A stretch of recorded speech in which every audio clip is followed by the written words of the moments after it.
Hello and welcome back to my channel. If you're new here, welcome, and if you've been around for a minute, welcome back.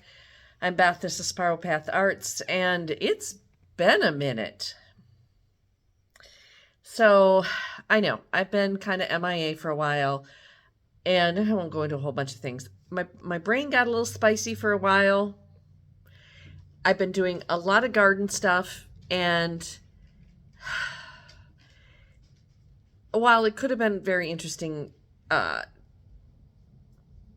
topic or, video fodder, I when I got outside to get working, I just wanted to get working. I didn't want to worry about making shots, and doing shots might have helped. I don't know. But anyhow, I didn't film a lot, or I filmed a lot and didn't want to edit it. I have a million excuses. And let's just suffice it to say, let's just clear the desk and start fresh. So that's where we are today. And I have some friends. Let me show you my new friend. They're not new friends. They're friends I've had for a minute. Okay, this is, that's Max, the red collar. Hi, Max. And this is brother Moritz. Hey, Moritz. Hey. They're just two of the local doggies that I take care of occasionally. And today, my friends, their owners, had to go to Birmingham for the day. And of course, neighbor starts up lawnmower as soon as I start talking. Oh, well. So, I'm back here. I've been a lot of places in the last few months. And it feels like, has it been months? I don't know. It feels like it's been years, but it's probably only been weeks. Okay, I'm back. I took a 2-second switcheroo to get my microphone. And hopefully it's working, because the neighbors decided to start doing yard work right as soon as I started talking in this room. So anyhow, I'm back. Back in black.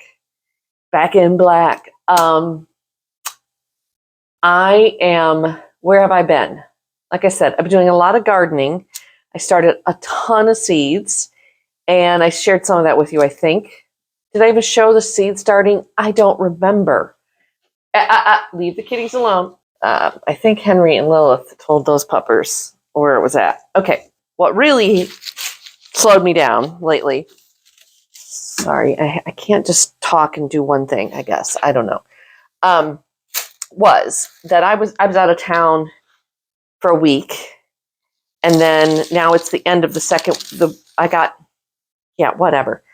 And where was I? Well, first I went up to Nashville. Well, not Nashville proper, but it's like people from Naperville say they're from Chicago.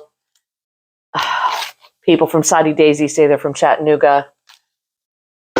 People from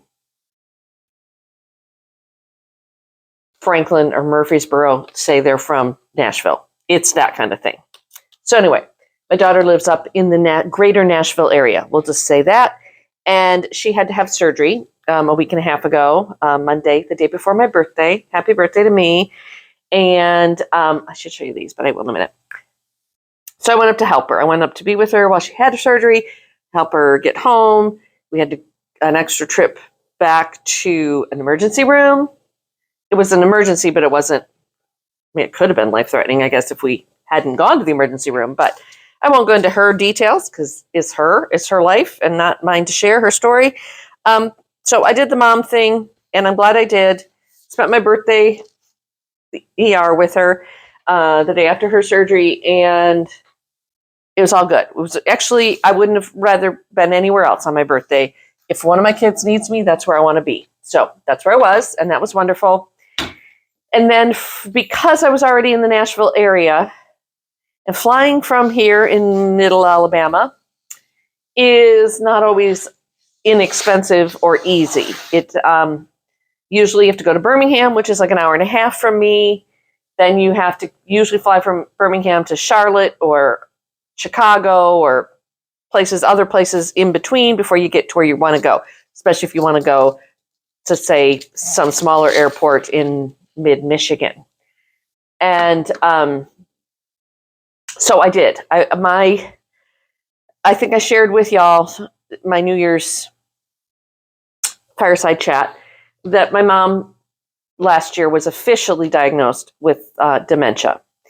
The signs have been there for a while, but her official diagnosis came in last summer, and she had surgery, unrelated surgery in December, and my sister, my Chicagoland sister, was there after the surgery, and then she was there again in like February, and noted a huge, a considerable decline in mom's cognitive abilities, even in that brief period of time.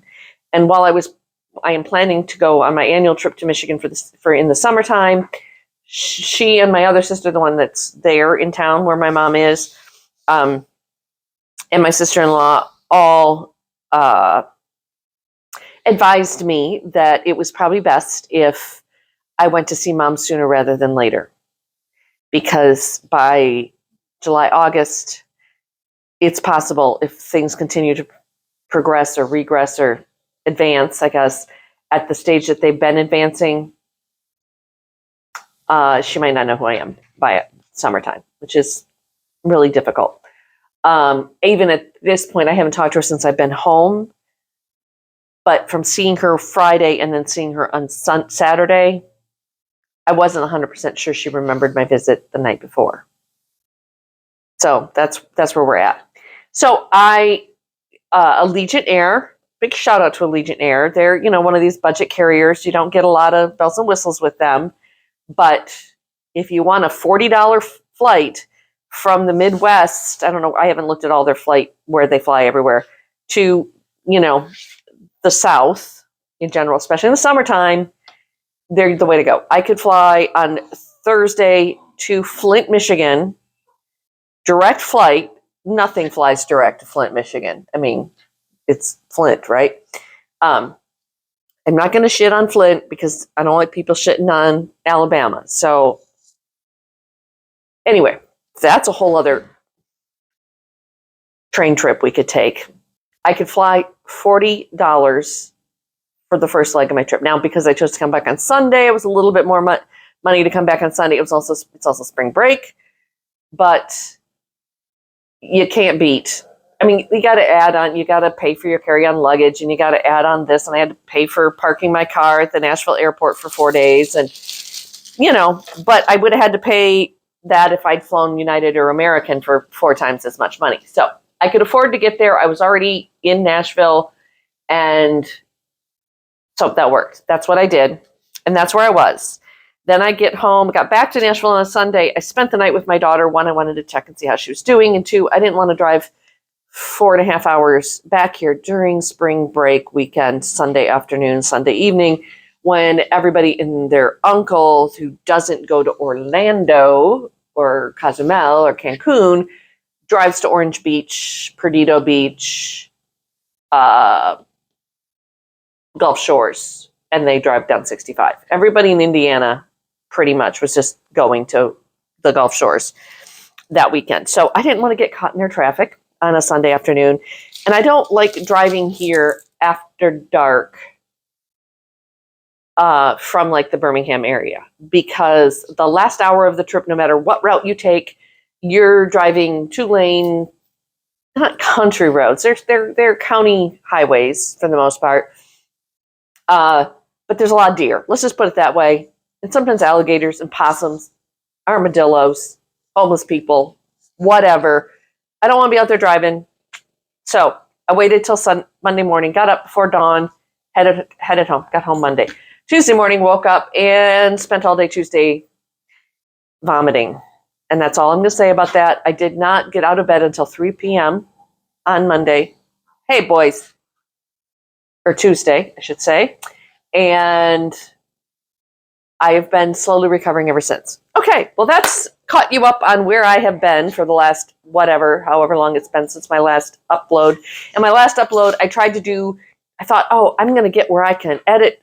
I'm going to get some different software on my phone so that I can edit on my phone. I don't have to have my laptop with me. And I didn't like it. I mean, in a pinch, it'll work. But yeah, whatever. So what am I doing today? Well, this has been tickling the back of my brain for a long time, this particular project. And It's getting to be, in Alabama, it is spring. So we're at spring now. And one of the things that I look forward to when the sun starts, well, of course, right now we're in pollen season. So I've got to put everything on hold for a minute towards what I'm going to tell you about. But it is now back to line drying my clothes outside season. And I even do it sometimes in the wintertime if I get some good weather. But one thing that I've been wanting to do for a long time, but I've had actually the plans and the idea in my brain for a little shorter period of time, is to make a clothespin apron that I can keep my clothespins in, tie it around my waist, have my clothespins right there. Right now, I have an old plastic detergent thing that I cut a hole in, and my pins are in there, and I can carry it outside, put it down. It's plastic. I don't remember if I put drain holes in the bottom of it, so if I left it out in the rain, the water drain out of it, but if I didn't, I should. It works great. But especially when you're taking the laundry down, just to take them off and throw them in the pockets of your apron, so much quicker than having that thing. Now, back in the day, my grandma's day, Meemaw's day, no, she was never a Meemaw. I grew up in Michigan. We do not have Meemaws in Michigan. We have grandmas. And my mom had one of these too. But we had the long two T-posts, like with the lines in between. We didn't have the little rotary one like I have, clothesline. So we had the little thing that hung on the actual line. And that worked really great. You slide it down as you're going. I don't have one of those. Don't want to make one of those. I want an apron because I love aprons. So I've had in my head, I don't even remember. I could probably, with a little bit of archaeology. So this is one of my many, like, get an idea, jot it down kind of notebooks. I drew this out back in October, I believe. Yes, because it was before the new year, because the next two pages after was my list, my outline for my New Year video. And the page after it was something about Samhain. Oh, my wrap up for 31 Days of Samhain. So I think this was an idea that I thought maybe I would make during Samhain, but it didn't feel fallish, I think, and I just never got around to it. So I have sketches of what I had in mind. I'm changing it a little bit to what I had in mind. And because I had like this whole shaped waistband thing I was going to do. I'm not going to do that. I don't give a shit enough. Then when I was back in Michigan, let me show you the fabric. Now, back in about 14, 15 years ago, I had a store in Illinois. And one of the things I had in that store was cotton. I had an account with Free Spirit and an account with Moda. And this is Moda.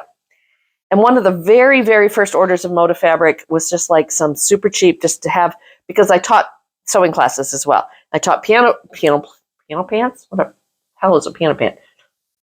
Pajama pant pattern making and apron making. And I would throw in other random little projects here and there. Like for Father's Day, we made neckties.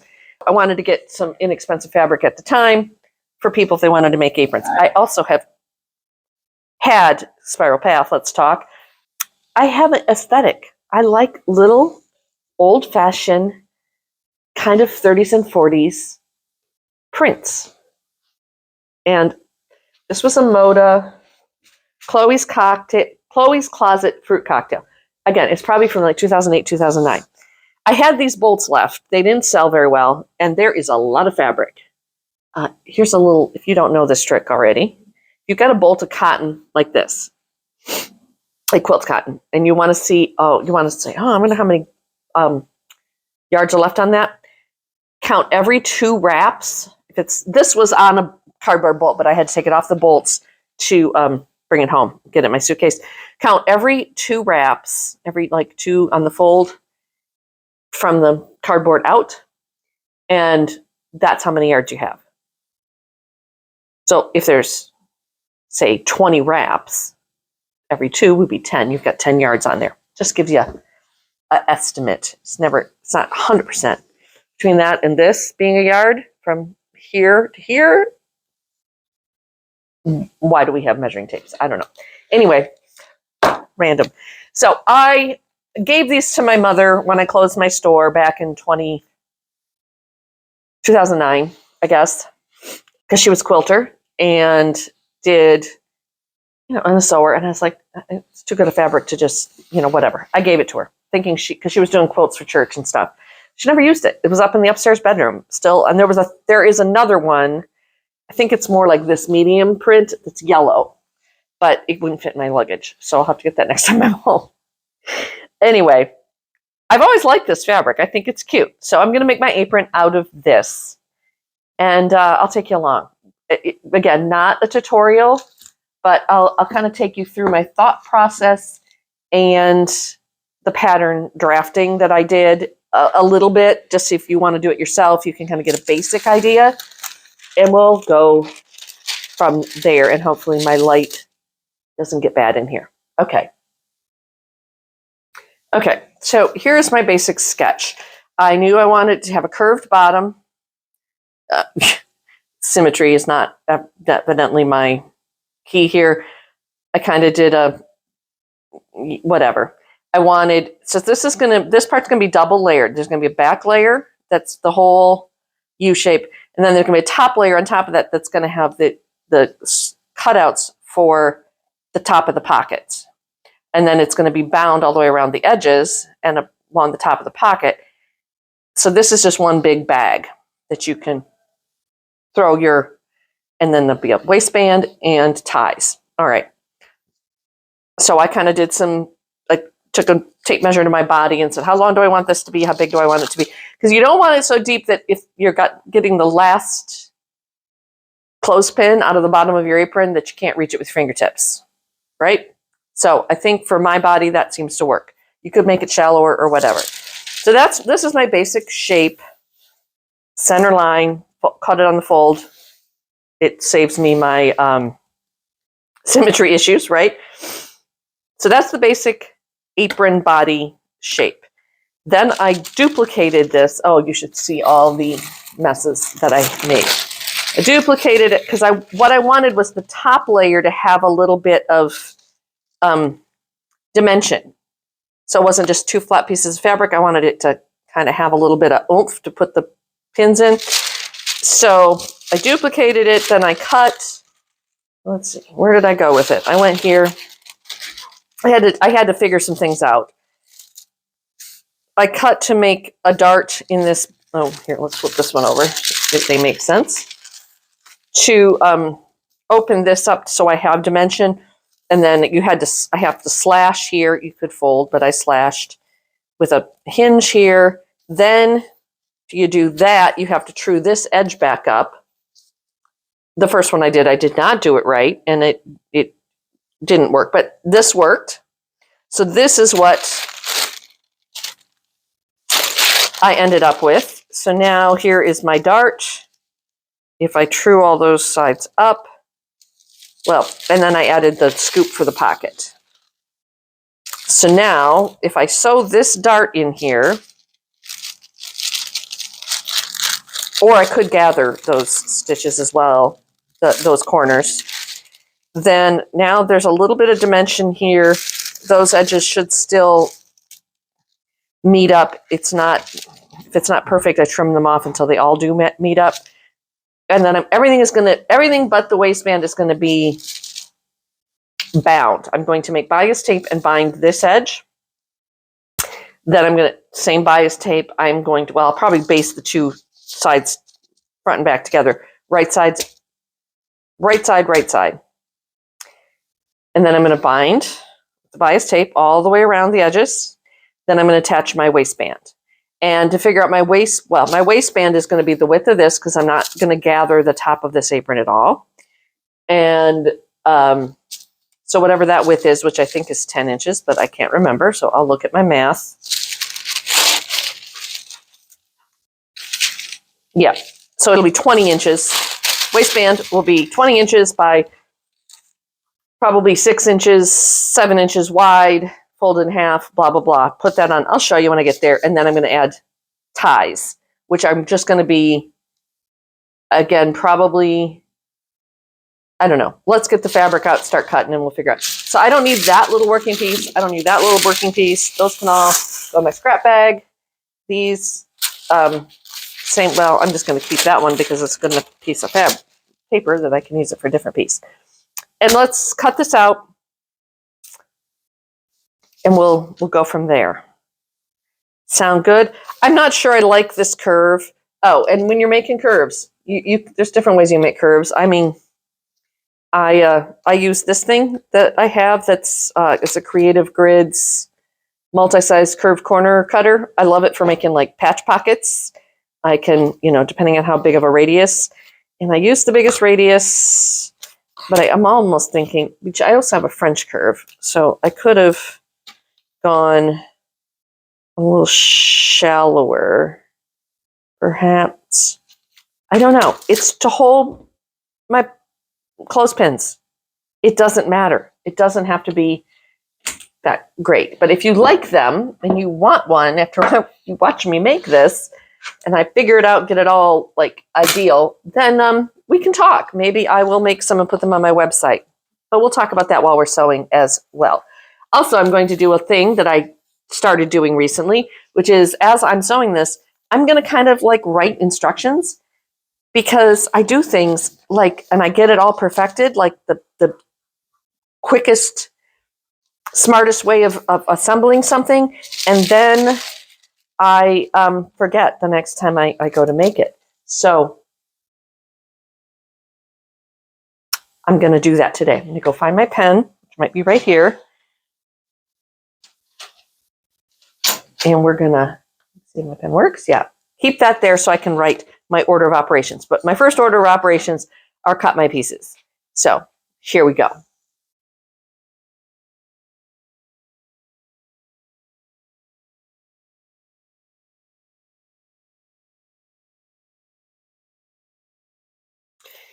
Okay, I'm going to pause the hyperlapse thing to talk about the waistband. So this is my waistband that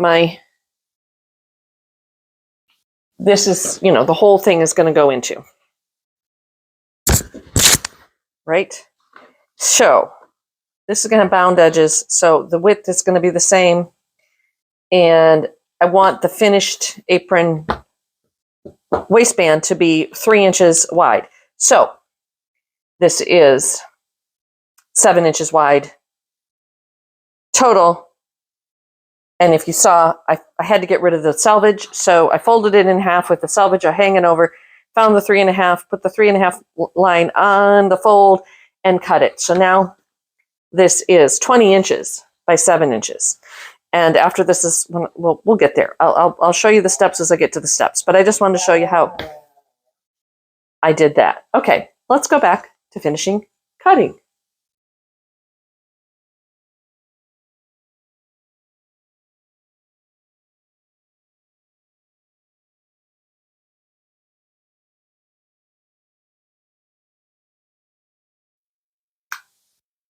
I have the main parts, everything but the binding, cut out, the bias tape.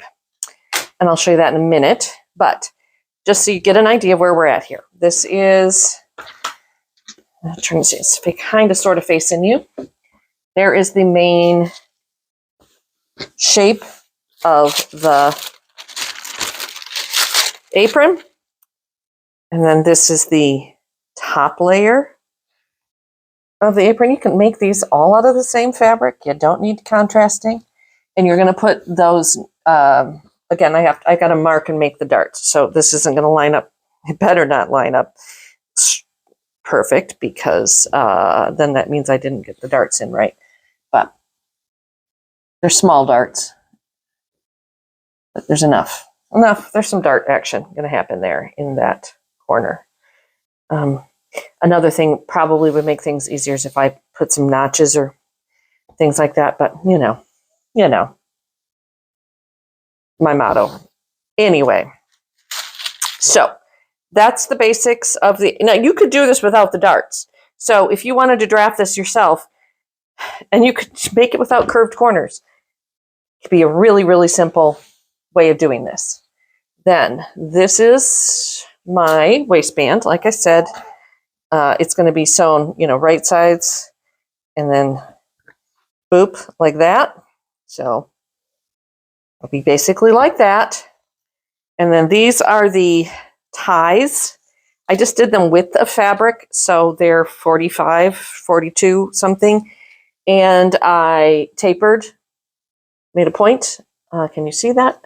On the bottom, so that when I sew these right sides together, they're going to have a little pointed end. Again, you could make them square, but why, if you can make them fun? I will turn them right side out. So they'll be like this without raw edges. And I think I cut them a little bit wider than I did. Oh, wait, did I? Maybe I didn't. No, I did not. I thought I cut them wider than the waistband so that they could have like a little pleat in them. I guess I didn't. I wasn't thinking when I cut them. But you could do that. You could still pleat them and put them in the waistband and just have a little finished edge. Whatever. However you want to do it.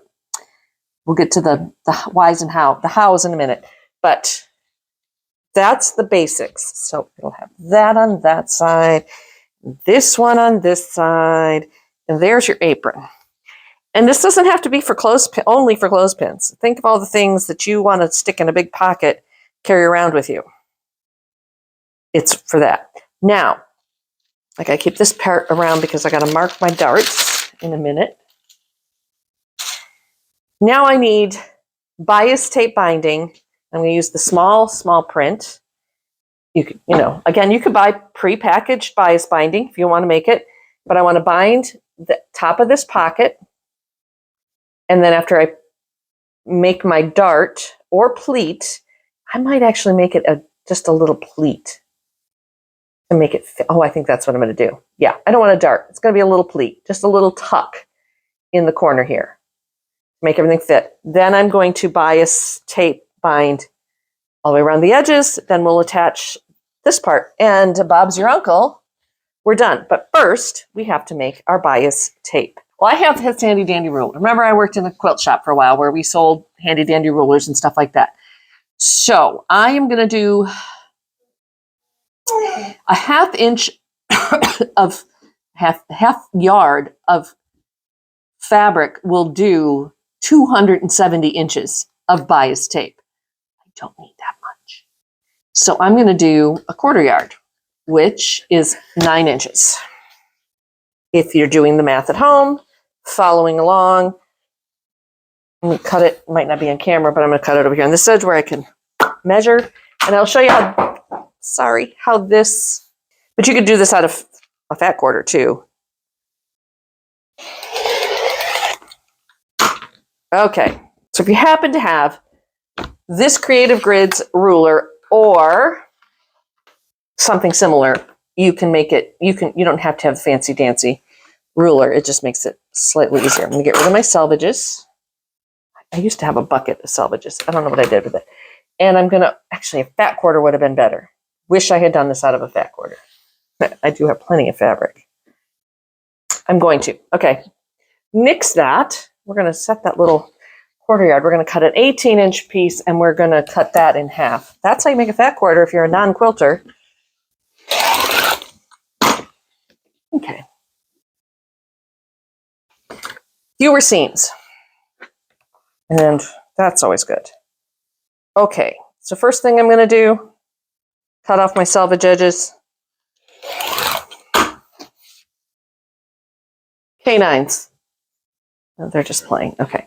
Here's a quick tip for you from all the women who have ever worked in a quilt shop. Got to cut a bunch of fat quarters rather than opening this up and measuring. If and we don't normally in the store when we sell fat quarters would we cut off the selvages first because people want those, but just cut off the tiniest sliver of the fold, and then if for some. And that gives you an 18 by, what is it? 18 by, math here, it's hard. 31-ish. No, 21. 20 by 18-ish piece of fabric. That's what you want. Okay, so take one fat quarter. And you're going to take this piece of fabric, rectangle, single layer, fold it up like this, bottom edge to the top edge on a 45-degree cut. And then you're going to fold this part down. So you have a fold here. Now it's a double fold. Okay? It's almost like an airplane fold. And then you can, well, if you have a bigger piece of fabric, I think this one will go, yeah. If you have a bigger piece of fabric, say you're doing this like if you're going to bind like that giant quilt that I had to bind and you want to make, you need to make hundreds of inches of bias tape binding, you could take this down and fold it here. And then you just have this nice little, like a little neckerchief, handkerchief size. Actually, since I've got it here, I'm just going to do it that way. And now you have all these folds here. You've got 1, 2, 3, 4 folds. And just like I did when I cut the center seam, center fold off of the fat quarter, I'm going to do the same thing here. I'm going to cut that there. Boop. Throw the scraps on the dog. Okay. And actually, I want to leave that there. Oh, wait. I got to turn around because I'm right-handed. I'm not ambidextrous enough for this. Now, this ruler happens to be 2.5 inches wide, or 2 1/4. There's a line for 2 1/4, depending on what size bias strip. I'm just going to do 2.5. Because it's going to give me the size of strips. Now, I'm going to just, boom.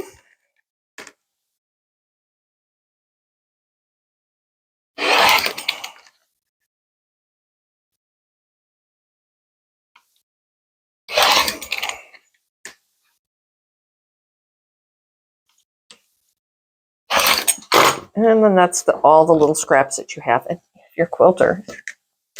All the scraps you need. So now I have these strips. And look at these strips. They already have the angled ends on them to sew them together. This is non-directional fabric, so that helps because I can flip them around if they're going the angles are wrong. I'm going to keep those short ones out of there because I shouldn't need them for this project.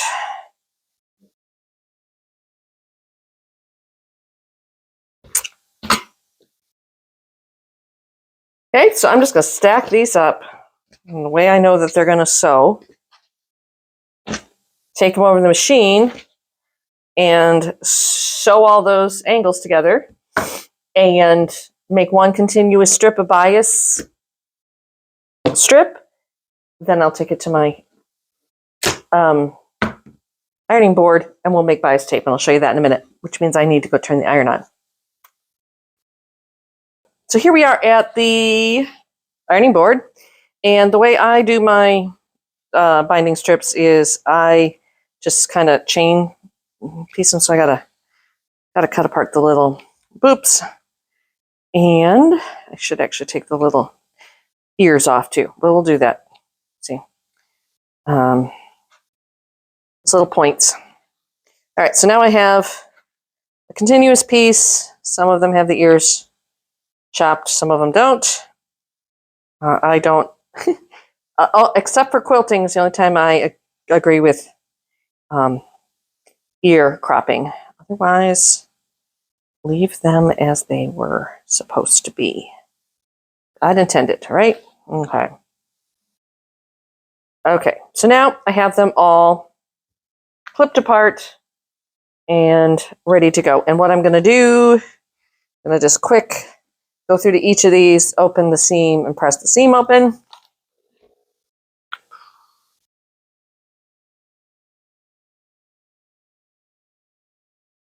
Just makes the next step maybe a little easier. Maybe is a big maybe. You could also starch, or, I don't use starch, but I use this stuff, Best Press. It's a starch-free sizing. Sizing, that's what I wanted. Niagara spray starch works great. I don't think I need it on this particular fabric, but some people want to starch everything. Okay, now I have this long strip. It's, I hope, enough. I'm pretty sure it is. And I have my handy dandy bias tape maker. So what you're going to do, I think you've probably seen these. I'm sure Clover and others have tutorials on how to use them. But you get the point. You get the point, don't you? You get the point going through the end here. You kind of futz it around. Okay, there we go. Until it is folding. Why are you not? Because the camera's running, Beth. That's why we're not folding in right. That's why we're acting funky. Or it could be this is just slightly wider. You know what? I bet you that's what it is. I forgot. I don't. I have the big black. Hold on. No, I don't. There's a bigger model than this, and I think that's the one I need. Poop. All right, well, we're going to do it the old-fashioned way, because I forgot that that particular one needs a little bit narrower strip than what I'm doing here. It is what it is. So we're going, rather than recutting all my strips, I'm just going to fold my bias tape in half. Excuse me. All the way down the middle. Really, for these wider bias tapes, this old school method that I'm using, just to fold it in half and then fold the edges, the raw edges toward the center, work, excuse me, great. Where the bias tape makers really shine is when you have narrow, super narrow bias tape to make. I made some on a project recently that was very narrow. It finished, let me get it. It finished that narrow, like almost, I think that's 1/4 of an inch. So trying to fold that in half and then fold those raw edges in and get it all pressed and not burn your fingers, pain in the butt. But I did this to make little hanging loops for another project that I'll show you real soon. Okay, so back to the project at hand. We're going to fold this in half and press it.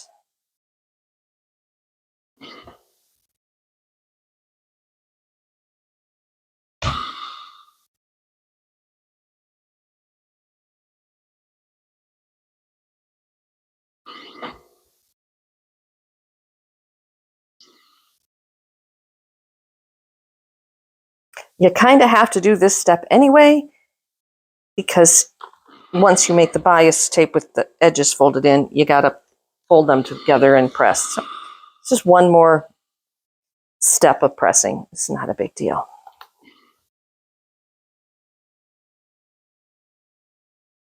Okay. Now you're going to open this back up again and fold in.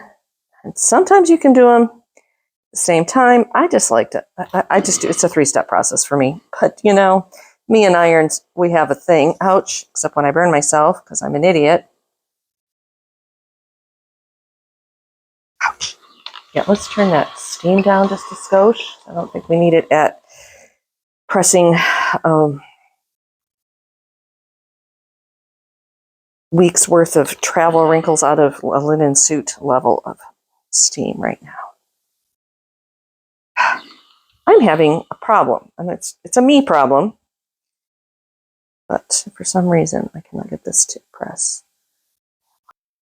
And here's another little helpful tip. If you are going to be sewing this onto by machine and not slip stitching it, when you make your binding and you're folding the second side in and then you're folding it in half to press, if you make one side just a skosh, it's a technical term, the 1/16 to an 1/8 of an inch overhang the other, when you go to, you stitch this side on, the narrower side on first, and then when you stitch in the ditchel on the narrow side, it should be catching the wider side on the other side and look perfect.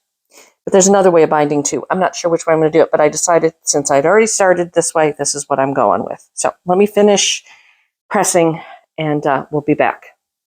Okay, for the record, if you're keeping score or you're wondering, a fat quarter of standard quilt cotton cut into bias strips, 2.5-inch bias strips, makes about 3 yards of bias tape. And the finished double folded, raw edges to the inside and then folded in half, makes approximately, I think, a 5/8.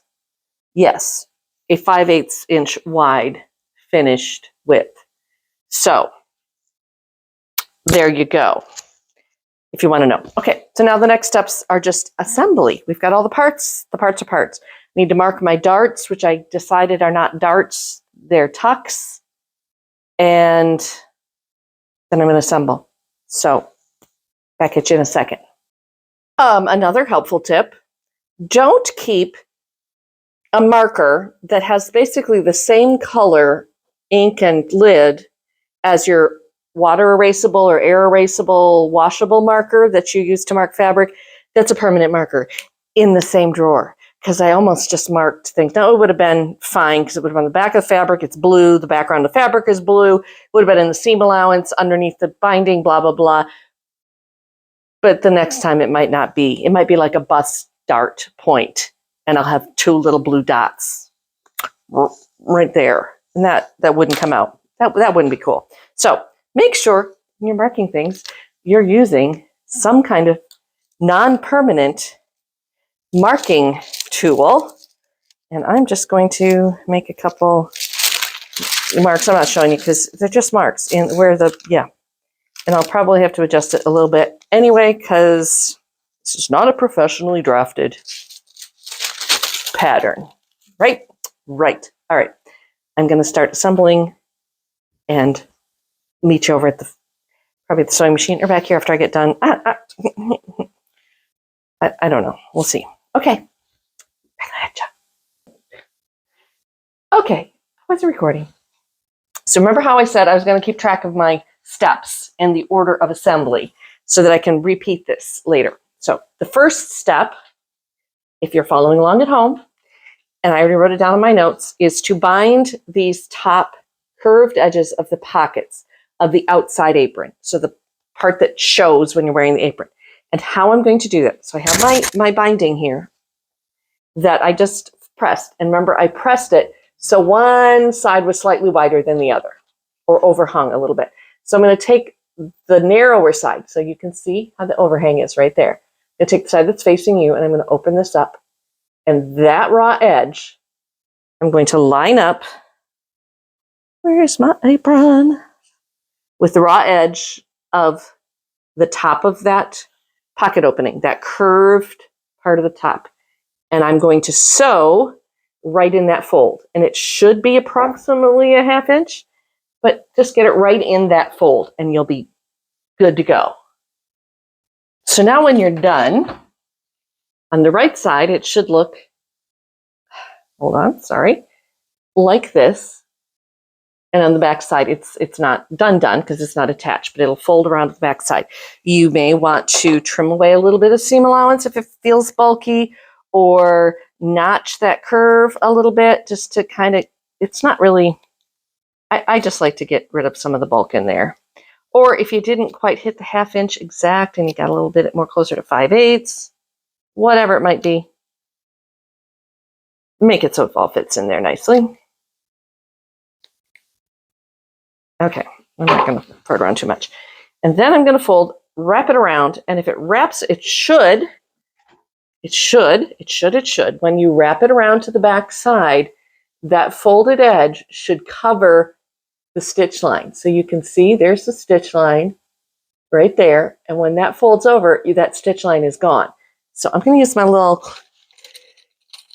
these little clippy clips and clip along there, because I'm going to sew this from the right side.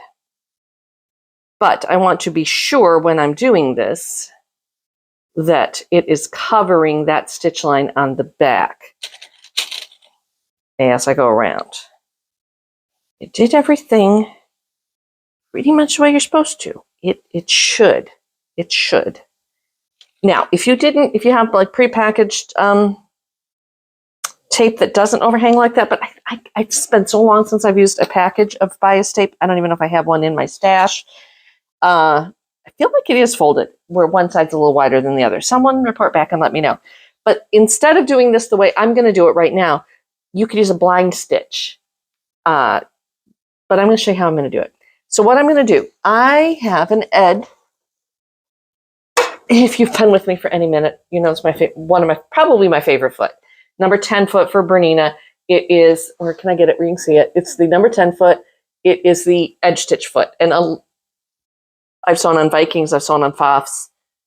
It's been a minute since I've sewn on a Singer, but I'm guessing maybe they do. It has this blade in the middle, rides on the middle, right directly behind the center needle position. Now you can move needle with this one. You can move the needle position, so you could run that along the edge and then go over a couple for edge stitching. It's just very useful little foot. And what I'm going to do when I sew this is I am going to, from the right side, stitch in the ditch. You may have heard that term. And that just means that I am going to run that blade right along the intersection, the ditch between this fabric and the binding fabric. And if it's all pressed properly and pinned properly or clipped properly, it should catch about a 1/16 to an 1/8 of an inch of the backing fabric. Now, the beauty, if you were to do the blind stitch, and what is a blind stitch? If you're not a garment sewer or done this before, it is the stitch that goes straight, straight, straight, boom, over one, straight, straight, straight, over one. So it just catches a little bit. And you could do that right along there. And the swing, and especially if you do it in a very matching thread, fine matching thread, or an invisible thread, again, Bob's your uncle, you've got an invisible machine binding. So we're going to do that. Well, we're going to do the first thing. We're going to stitch in the ditch, I think. Yeah, because I don't feel like switching my thread. I don't know if I have a matching thread. I don't know where my invisible thread is. Again, or you could do it with a contrasting thread and do a decorative stitch. That would be fun if your machine has a whole bunch of like some of the different stitches that I used on the seam lines for the Christmas stockings. The, what do you call them? Fancy patchwork, scrappy patchwork. I can't think of the word. I couldn't think of it at the time when I made the video. Can't think of it now, but you know what I mean. Any of those decorative stitches, you could run those along there too and make it a feature. You do you. You make it yours. That's why we sew. Okay, here we are, folks. So, it wasn't perfect. I hate when I'm not perfect. All right. But just let you know I'm not perfect. So, all right, I'll show you what it looks like from the right side. You can see a little stitching there, but who's gonna get that close to my clothespin apron that's gonna care?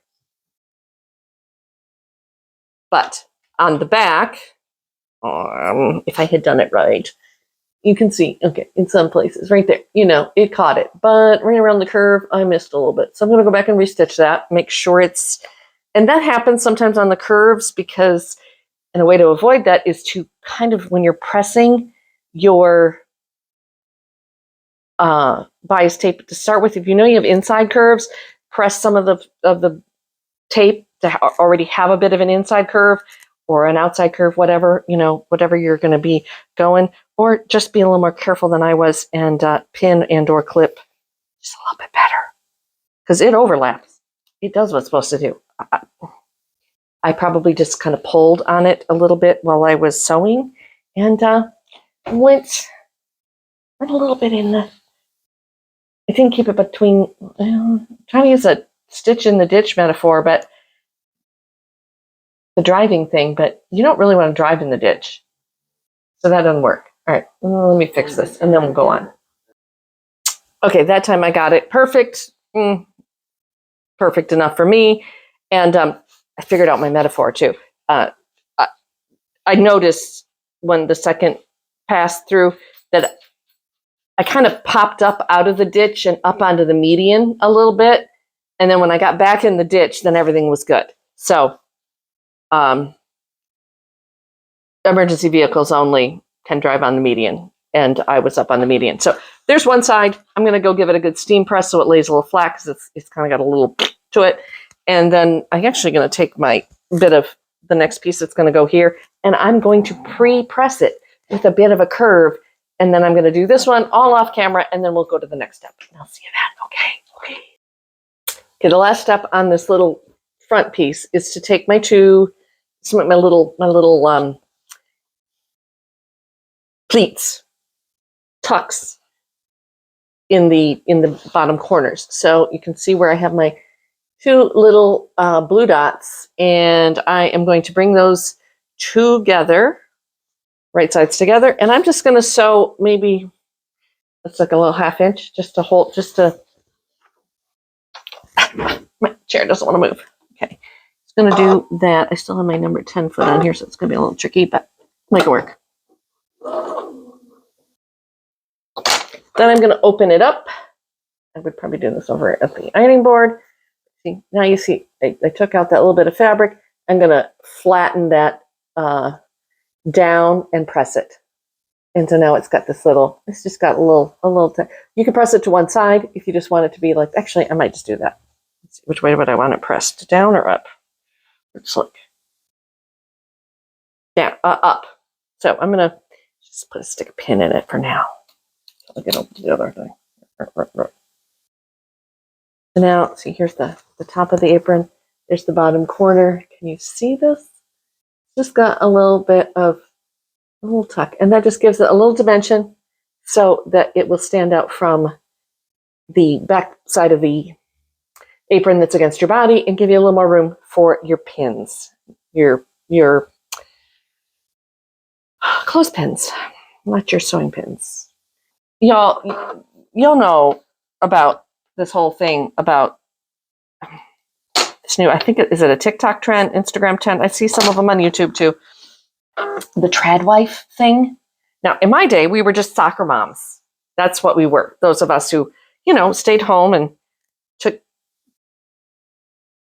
care of the house. I guess we didn't combine cosplay with our life at home. We just lived our life at home and did our thing.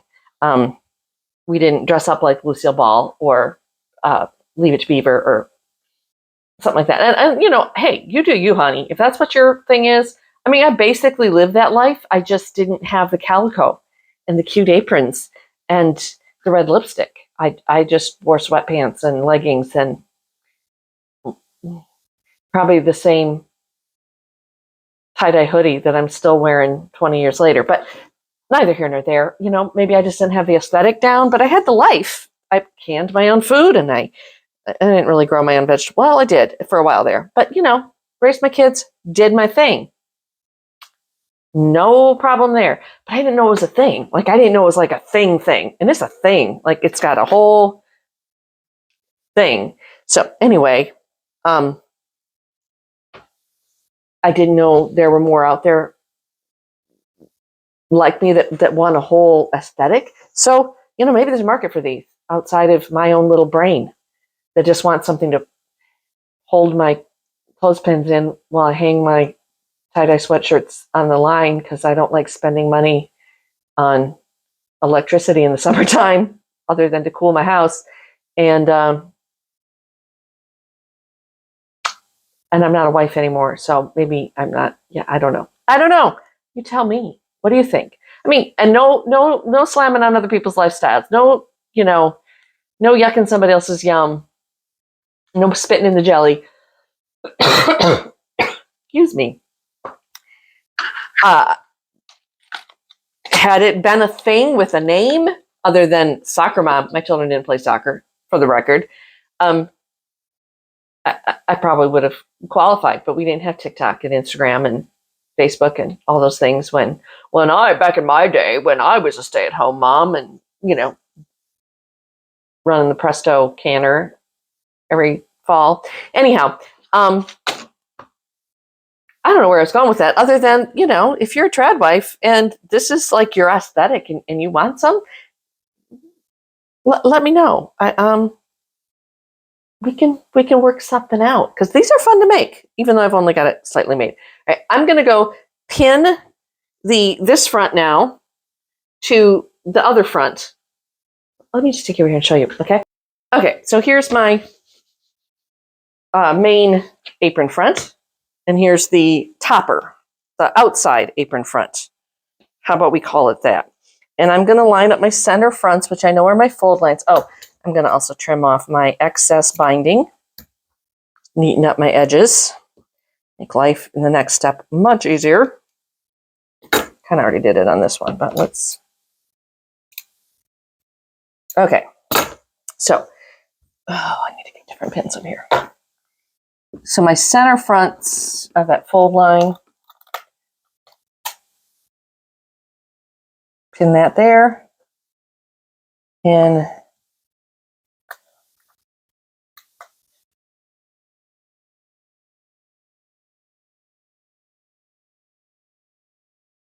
this edge is not going to be bound. I'm just doing this, it's pin basting basically, to hold everything together, make sure everything lines up properly before I put, while I'm doing this next step. So now what I'm going to do down here in the bottom, I'm going to start here.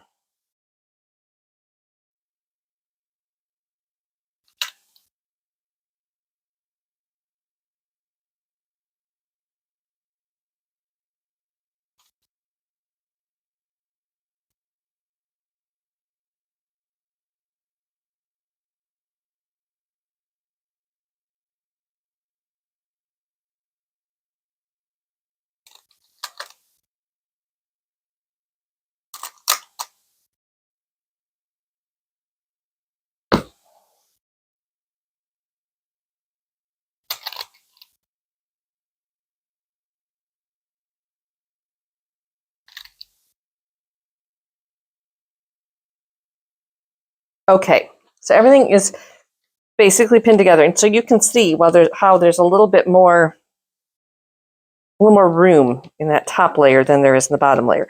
Now, to make it easier to bind this edge in the next step, I'm going to go ahead and just sew around here to baste these together. I'm going to do that, and then I'm going to bind the edge exactly like I bound the edges of the pocket tops. Those are the next two steps. And I'm going to go write them down in my notes so that a month from now when I want to make another one of these aprons, oh, you know what would be fun? All right, well, I'll do that on another apron. Not today, because we're keeping it simple, people. Ouch, put myself the pin. Put a ruffle. I'm starting to learn to love ruffles. Never been a ruffle person before, but a little 2-inch ruffle around there would be really cute. I also thought about putting a little red pipe. Ouch, god darn it. Little piping in there, but again, simple. It's for clothespins. All right, I'm going to go do all this and come back. Hi. So, yeah, I'm done for the day. I have to go feed these two crazy ones and take them for a walk and stuff, but I wanted to show you where I'm at. So I have finished the assembly of the main apron part. So now, just imagine, if you will, that it had a waistband and tie. Moritz, go baby. And here's your pockets. And it's one big, huge open pocket. I thought about putting a center seam, but this is for clothespins. So I want to be able to reach in with either hand and not have to move them from left to right if I run out on one side or the other. So it's a big bag. Big bag. Puppies, you're going to knock something over. I know you are. Okay. So now, when I come back either tonight after I take these two home or tomorrow, what I'm going to do, I'm going to well, I'll show you. How about I show you tomorrow when I come back? Okay, let's move you back up here where I can see you better and you can see me better because lighting. Okay, here we go. Okay, so I will be back with you, well, later for me, in a few seconds for you. But I like it so far. The 3 coordinating fabrics is really a fun way to do it. But again, you could do it with 2 coordinating fabrics. You could do it with all 1 fabric. You can do it with purchased bias binding, whatever. A random stack of fat quarters would be fun because you got 3 yards of bias binding. Oh my God, Moritz. That's a lot you're complaining about. Yes, it is. Which was more than enough. I ended up with a piece like that much left after binding the edges, outside edges, and the pocket edges. And I'll do the math on the other parts. But I would say, well, except for the ties and the waistband, this part you could easily do with a half yard. If you piece things together or made your ties shorter, you could probably do it in a half yard. But I'll do all that math and share it with you at the end. But there we are. Okay, I gotta go feed some whiny black dogs. Well, I gotta feed my black dog, and then I gotta take these two for a walk home, feed them at home, and leave them for their owners to get back in a couple hours. So it's a beautiful night. So I think everybody needs to go for a walk tonight. Get out of the sewing room for a minute. All right, I'll see you after a costume change. I just realized one of my mistakes. Oh, and I came back because I came back. All right, so I told you to cut your waistband 20 inches by 7 inches. It needs to be 21 inches because you have to have an overhang. So let me show you the difference. Here is my original piece. And if I were to take this and try to put it against the raw edges of the top, it comes up short. Basically, it just, comes up short. So I needed an extra half inch on each side. So I made it an inch longer. I just used that little piece of that fat quarter the binding fabric, because it don't matter. So I'm back. I made that. I just wanted to give you that correction. And we're going to go from there. Hi there. It is Easter Sunday. Happy Easter. And I did not get back here, whatever day that was, that I was working on my clothespin apron to show you how I finished it up. I actually finished it up that night because that's how my brain works. If it's something I only have a couple steps left to do and I have time to do it, I'm going to go do it. So the problem is my brain and my camera battery were not synced up, and my camera battery died while I was finishing it and showing you how I finished it. So it's finished. Isn't it adorable? I'm really in love with it. And then my ties are just 6.5 inches wide, folded right sides together, tapered at the end, sewn right sides together, turned right side out, and then inserted into the side, and then the waistband is put on. Right sides together, and then the inside, it's just a waistband. Okay, so let me show you how it works. Obviously, it's an apron. It ties around your waist. Here we go.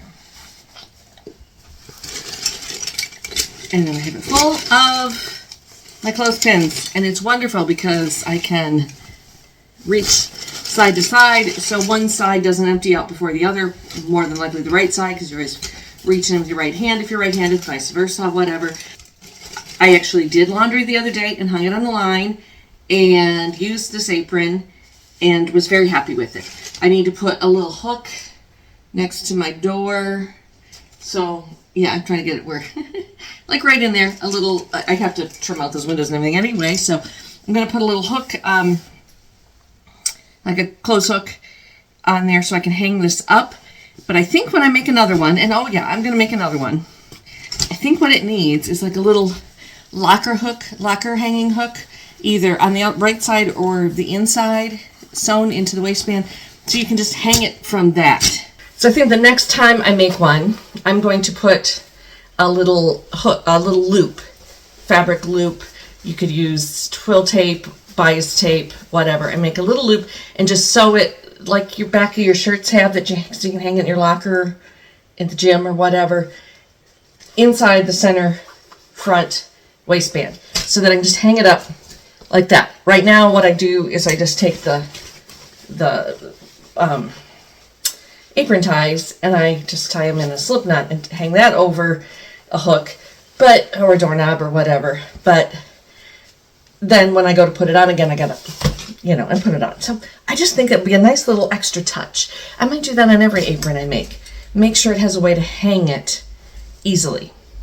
So, size is perfect, and the style, I do like the really deep cut pockets because it's easy to get into, and it's just super, super, super cute and handy. So I'm definitely going to make more because I'm thinking going to make a few out of my outdoor fabric, because then if I leave them out on the clothesline or near the clothesline or put a hook on the fence out there, I can hook them out there when I've got my load of laundry. And if they get rained on, they're not going to get sun faded, and it's not going to get mildewy because it's outdoor fabric. Sounds like a winner of an idea to me.